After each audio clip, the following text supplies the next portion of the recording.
reading our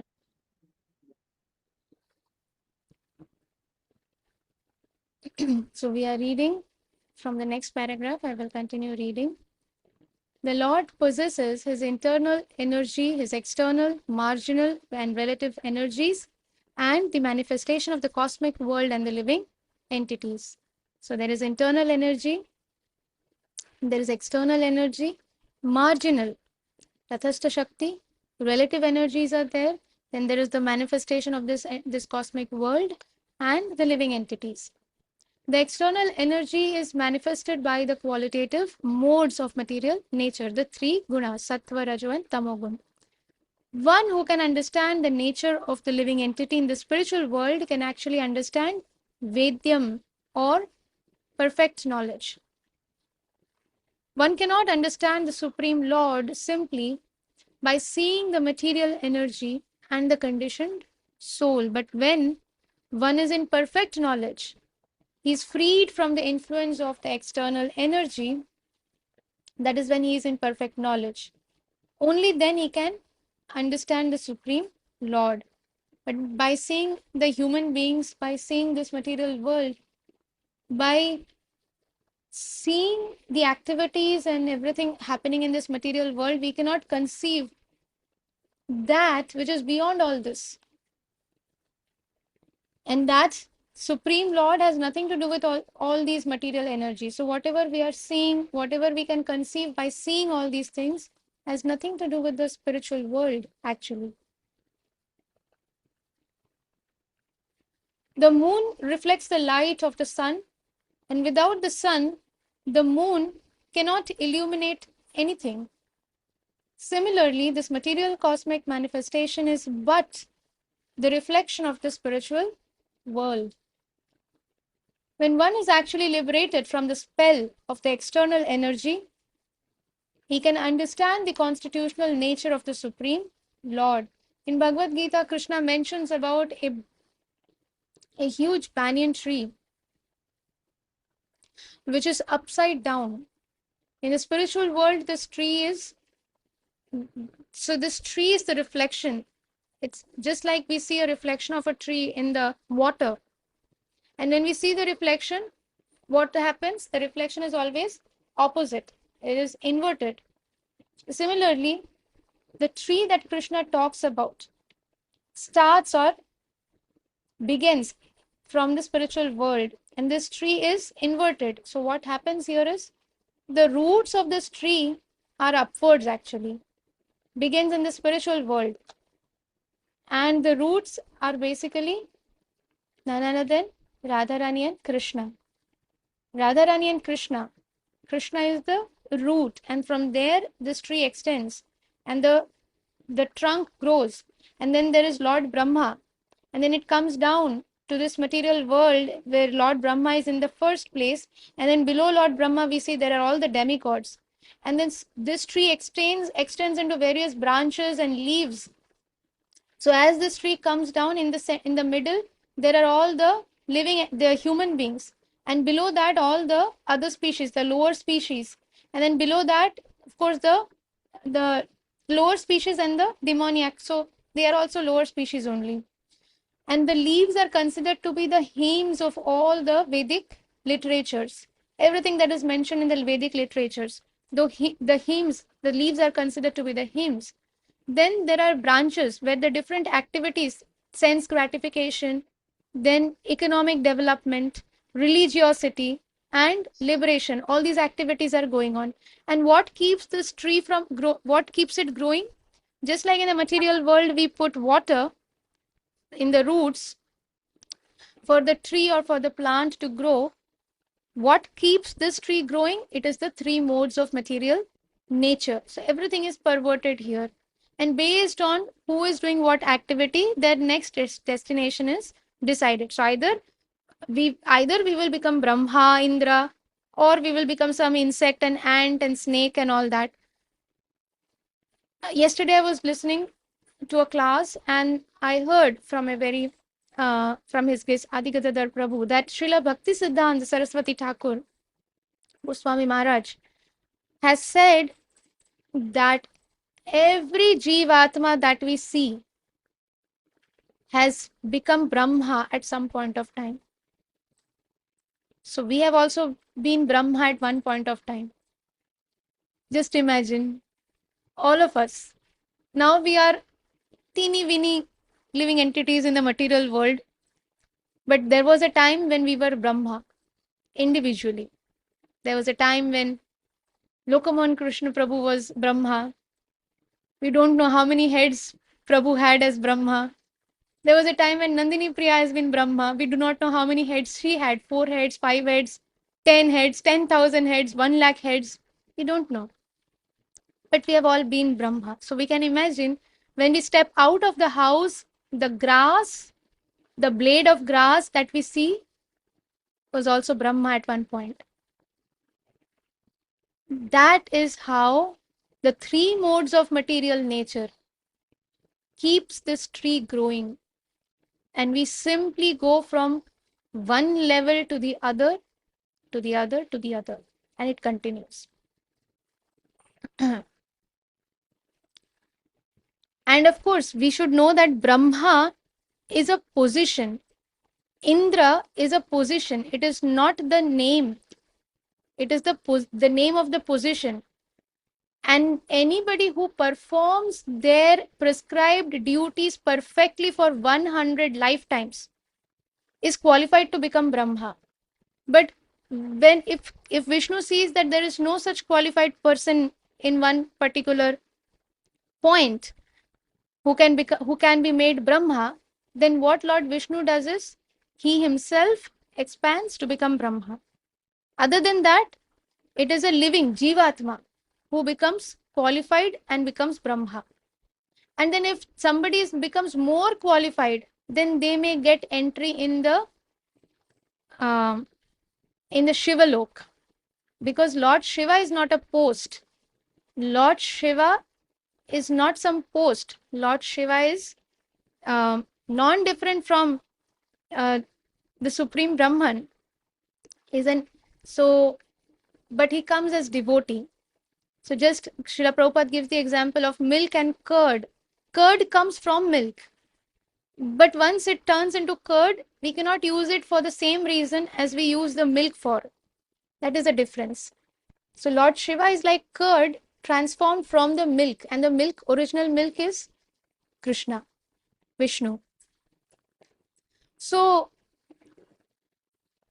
where were we? Yeah, so without the sun, the moon cannot illuminate anything. Similarly, this entire cosmic manifestation is just the reflection of the spiritual world. But everything that happens here, although it is reflection of the spiritual world, in the spiritual world, everything is pure.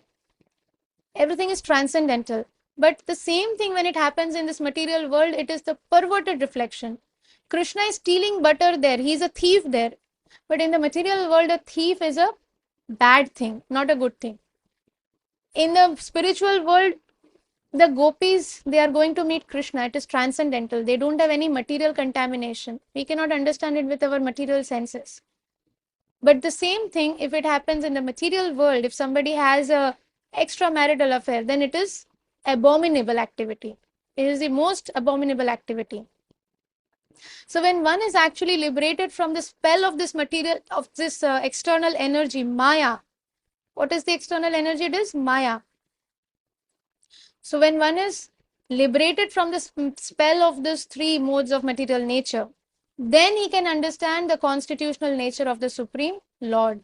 Devotional service to the Lord is the only means for attaining Krishna. And this devotional service can be accepted by everyone and anyone in any country and under any circumstance. Krishna is not saying that if you offer me Vishnu Bhog, only then I will accept. If you offer me paneer malai curry, only then I will accept. No, Krishna is saying even if somebody is the most poor condition, patram pushpam phalam toyam. Toyam means water. If somebody cannot offer a fruit also, okay, fruits are very costly, I cannot offer. Can we offer water? Yes. Why not? We are all drinking water. Who can survive without water? Whatever you are drinking, before drinking, you offer it to Krishna. So Krishna is saying, whatever you do, yat karoshi, yad asnashi, yad juhosi, dadasi, yat So everything, whatever you do, anything you offer for charity, any activity you do, anything you eat, anything you any activity you do, whatever, first you offer it to me. Do it for me. Then it is perfect. So this devotional service can be accepted by everyone, even a child. Even as a child, we can teach the child that before you eat, offer it to Krishna. Doesn't mean the child has to go to the altar, offer it in a gold plate, put a tulsi leaf, tung tung tung tung, and then say all those mantras. No, manmana bhava mad bhakto, in your heart, from your heart. So teach the child. You just call out Krishna, Krishna, please accept this. After you eat it, then I will eat it. So even the child can do that. So everyone and anyone, whichever country we are seated in, whether it is this, that, there is no restriction. And under any circumstances, whether somebody is a rich person, a poor person, a president, anything. Devotional service is above the four principles of religion, culminating in liberation. Actually, even the preliminary processes of devotional service are transcendental to liberation. Four principles starts with the devotional service is above the four principles of religion. What are the four principles of religion? This dharma, artha, kama, moksha. And devotional service is beyond moksha. Where moksha ends, there devotional service begins. Actually, even the preliminary process of devotional service are transcendental to liberation, the highest subject of ordinary religion. Therefore, irrespective of one's caste, creed, color, country, etc., one should approach a bona fide spiritual master and hear from him everything about devotional service. Our Guru Maharaj, my Guru Maharaj, Jayapataka Swami Guru Maharaj, we can see how much pain is undergoing. Now he is in US, he is in Atlanta, and in Dallas, when Guru Maharaj was there, he is undergoing a treatment for skin cancer, then some ear issue, eye problem, anything you see, okay, in that material, whatever we consider this body, nothing is properly functioning. But Guru Maharaj is functioning beyond the body. And he is proving with his example that we are not the body, we are the spirit soul. Because he is constantly giving classes. For whom? For us to hear. Are we hearing? Are we listening to Guru Maharaj's Vani? For whom is he giving these classes? One should approach bona fide spiritual master and hear from him everything about devotional service. If we do not hear from our spiritual master, we will not understand, because that is Shabda Brahma. Spiritual master is transcendental, and from the spiritual world, everything that is emanating from the lotus lips of spiritual master is coming from spiritual world. If we do not associate with the spiritual world, we cannot go back to the spiritual world. The real purpose of life is to revive our dormant love of God. That is the real purpose of life. Everybody has love of God. Everybody, even the insect, even the ant, even the worms in the stool, even microorganisms. Everybody has love of God, but it is in dormant stage. Even the grass, it is in dormant stage. Plus, unfortunately, all of their consciousness is not evolved. Therefore, human birth is considered to be the greatest fortune.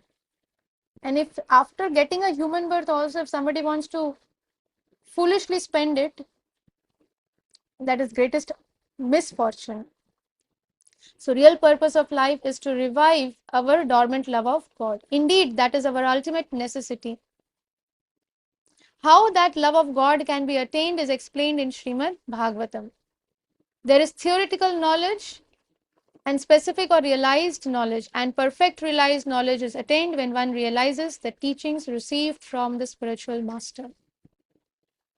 There is theoretical knowledge. We hear something, acha, okay, Krishna is the supreme God, okay. Krishna is the proprietor, acha, okay. We should take shelter of bona fide spiritual master, okay. Theoretical knowledge. Then there is specific or realized knowledge. We get experiences, we realize that yes, Krishna is the Supreme Lord. We understand that without the spiritual master, we are all blind, like we are anytime going to fall in the pit hole, in the manhole, pitfall. What is it? Manhole. Any moment. If we do not take the shelter, if we do not hold the lotus feet of bona fide spiritual master, we are andha, blind, and nobody can help us. But unless we realize it, unless we get a experience, unless we get a dhakka, we will not realize it. Therefore, Krishna puts mercifully gives us different situations. So therefore, we get some realized knowledge. And perfect realized knowledge is attained when one realizes the teachings received from the spiritual master. So what we hear from the spiritual master, when one tries to follow that perfectly, then by the causeless mercy of the spiritual master, these realizations are revealed in the heart of the student. But one has to be sincere. So with that, we come to the end of this chapter 22, and we go to the third chapter. So, Prabhu, you have a question?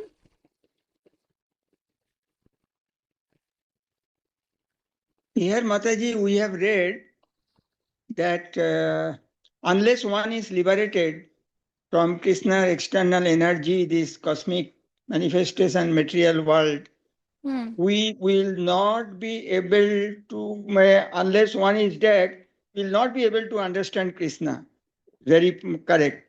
So I was just thinking, we all, I will not tell we all, the most of us, except the pure devotee of the Lord, are mostly at this stage.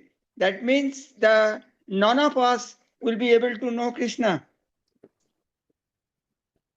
Now, which line is it, Prabhu? Not Unless mind, yeah, that when one is actually liberated from spell of external energy. then only they can understand. But the most of us, Hmm. except the pure devotee of the Lord, we are at that stage only. We are not liberated from this material world. That means we will be never be able to understand Lord. Therefore, in the last paragraph, Mahaprabhu is saying how we can attain that. Yeah, he has told that is only and only means by devotional service to Lord. That is the only means. Yes, devotional service, yes, but how to do that devotional service? For that, we have to approach the bona fide spiritual master. And Yeah. when one approaches the bona fide spiritual master and follows the instructions, what happens is they start realizing the teachings, whatever the spiritual master is teaching. One is instructions that you do this, you do that, you don't do this, you don't do that. That is one thing. And then there are spiritual teachings that the spiritual master is giving, just like Srila Jayapataka Swami Guru Maharaj. He's reading every day. He has read the book Shikshamrita. Then he's reading from different books, Chaitanya Charitamrit. So all these are the spiritual teachings of the spiritual master. But we may or we may not really understand everything. But then there are certain instructions that the spiritual master is giving us, that we should chant our rounds very, very nicely, 16 rounds minimum. We should follow the four regulative principles. We should try to engage in some devotional service. Okay, maybe this devotional service is not possible for me. What can I do? What devotional service can I engage myself in? So let us take advice from my mentor, from my instructing spiritual master. So they will guide us. When we try to follow those instructions, because they are exactly in line with the Diksha Guru.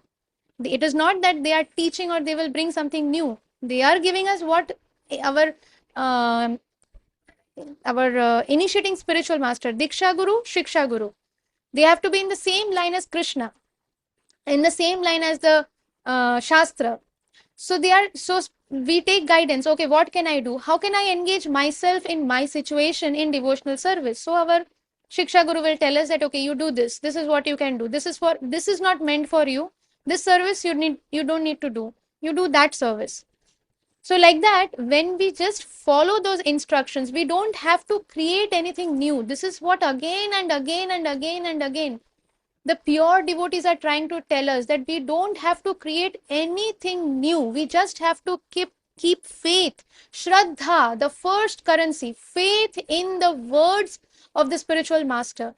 We just have to keep faith in the words of the spiritual master. And when somebody has that, then no matter what, how much ever contaminated we may be, how much ever fallen we may be, how much ever mistakes we are making, but just because we are sincerely putting our efforts to follow the instruction of my spiritual master.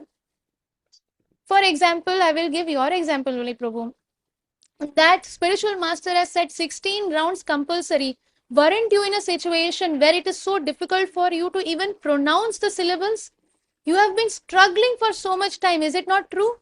But did you stop doing your 16 rounds? No, you continued doing it. That is called putting sincere efforts, because spiritual master has instructed. You know, you are determined, I have to do it. You have faith in the words. You may not be getting taste. You mentioned this, that okay, I'm not getting taste, but still, just because I am not getting taste, I am not enjoying it, will I stop doing it? No. Spiritual master has said chant 16 rounds, I will chant. My throat is paining, I will chant. I am not able to produce the sound at all, I will chant the way my Shiksha Guru has told me. I will do that. Will I stop chanting 16 rounds? No. This is called sincerely putting efforts. My spiritual master has said, don't do this service. It is a devotional service only. If my spiritual master says, okay, Mataji, you don't need to do this particular service, it is not meant for you. But if I think that no, that service is something I really enjoy, it's okay, sometimes I can do that. That means I am doing what has been asked not to do. I have been told not to do it, but I'm doing it. That means I don't have faith in the words of the spiritual master. I will never get love of God. Never. I will never realize any knowledge. Everything will just remain on top, on the superficial level. What is it? Theoretical knowledge. It will never penetrate deeper. But if somebody is sincere, no matter how much contamination I'm carrying from all my previous birth, no matter how many anarthas I'm carrying all the anarthas, but I'm sincere. Krishna, Guru Maharaj, I want to serve you. I am yours. And to purify me, whatever situation you put me into, it is very difficult. I cannot tolerate, but whatever situation you put me, I know it is your best plan for me. I know you have planned my delivery. How I'm going to get delivered from this material world. First delivery is the mothers deliver the child. Second delivery is the spiritual master delivers us from this material world, going back to Godhead. So we have to just have faith in the words of spiritual master. Then what will happen? We may hear many teachings, but array, nothing is going in my head. All this is very difficult. We may think like that. But when the time comes, everything will be revealed in our heart. Maybe entire life I could not realize anything, but entire life I have just, okay, my Guru Maharaj ne kaha hai, let me do this. Guru Maharaj said this, Guru Maharaj said this. Every moment I'm thinking Guru Maharaj Krishna, Guru Maharaj Krishna, Guru Maharaj Krishna. Every moment that is my thought process. In the last moment, till my last moment, maybe I have not realized anything. In the last moment, Guru and Krishna both will come. 1 second, every realized knowledge will be revealed in the heart. We are pure in 1 moment and we go back to Krishna. We just have to have that faith, and we have to really seek guidance. Faith and guidance both are important, and listening from the spiritual master. Once in one of the Srila Prabhupada was traveling, and I have heard this from His Holiness Indradumna Swami Maharaj himself. He is narrating this incident himself. So His Holiness Indradumna Swami Maharaj was traveling with Srila Prabhupada, and it was a village in West Bengal where Srila Prabhupada came in India. And Prabhupada started giving, and they were traveling from abroad. So everybody was tired after such a long journey. We know that when we have to travel from India to US, it is almost more than 24 hours. And so many halls are there. And then again travel for 9, 10 hours, 16 hours. And so it's very tiring. And then there's jet lag because there's a time zone difference. So all the devout disciples were tired, of course. But Srila Prabhupada landed He traveled in the car, he reached the place and he said, okay, now arrange for the class. And then Srila Prabhupada started giving a class in Bengali. And initially, His Holiness Indradumna Swami Maharaj, he was listening to Srila Prabhupada. Of course, none of them understood Bengali at that time. Nobody understood Bengali. They are all... so His Holiness Indradumna Swami Maharaj was listening to Srila Prabhupada, and then there was jet lag, there was tiredness. And Maharaj says, I dozed off. I started sleeping in the class. And then after some time, there was a loud thunder of Srila Prabhupada's voice. Why are you sleeping in my class? Guru, Sri Guru's words are Shabda Brahma and you are sleeping in the class? And immediately Indradumna Swami Maharaj, he wakes up and he's like, he says that, and then Maharaj is saying that actually I could not understand Bengali because Prabhupada is speaking in Bengali. I could not understand anything. Plus there was jet lag. I was very tired. But Srila Prabhupada then spoke these words that even if you do not understand the language or the words of your spiritual master or the subject, the topic of the spiritual that your spiritual master is speaking, still continue listening to your spiritual master. By listening to the spiritual master, the purification is happening. It is beyond our understanding, but the purification is happening in leaps and bounds. One who hears the words of the spiritual master, one who has faith in the words of the spiritual master, one who seeks guidance from the spiritual master, one who sincerely puts all their 100% efforts to fulfill the instructions of the spiritual master. What will happen? Perfect realized knowledge is attained when one realizes the teachings received from spiritual master. Spiritual master's causeless mercy will start flowing and they will start realizing all the things, everything. Even if they have read only one book, maybe somebody is only reading Bhagavad Gita, not able to read anything else. Maybe somebody cannot read, only seeing the pictures. Still everything will be revealed. Every knowledge will be revealed when time comes. Krishna knows the perfect timing. Therefore, we don't have to worry. Prabhu, does that answer your question? No, come on. No, I can't hear you. You are on mute, Prabhu. Yes, Mataji. Thank you very, very much. Thank you. All thanks to you, Prabhu, for asking these questions. So, okay, so we will pause here for today. And Krishna willing, we will continue reading tomorrow from chapter 23. Why study the Vedanta Sutra? Thank you very much. वाञ्छाकल्पतरुभ्यश्च कृपासिन्धुभ्य एव च पतितानां पावनेभ्यो वैष्णवेभ्यो नमो नमः। अनंत कोटि वैष्णव वृंद की जय। श्री श्रीमद श्रीला जय पताका स्वामी गुरु महाराज की जय। जगत गुरु श्रीला प्रभुपाद की जय। जय गौर प्रेमानंदे हरि हरि। हरि हरि बोल श्रील श्यामा कल्याण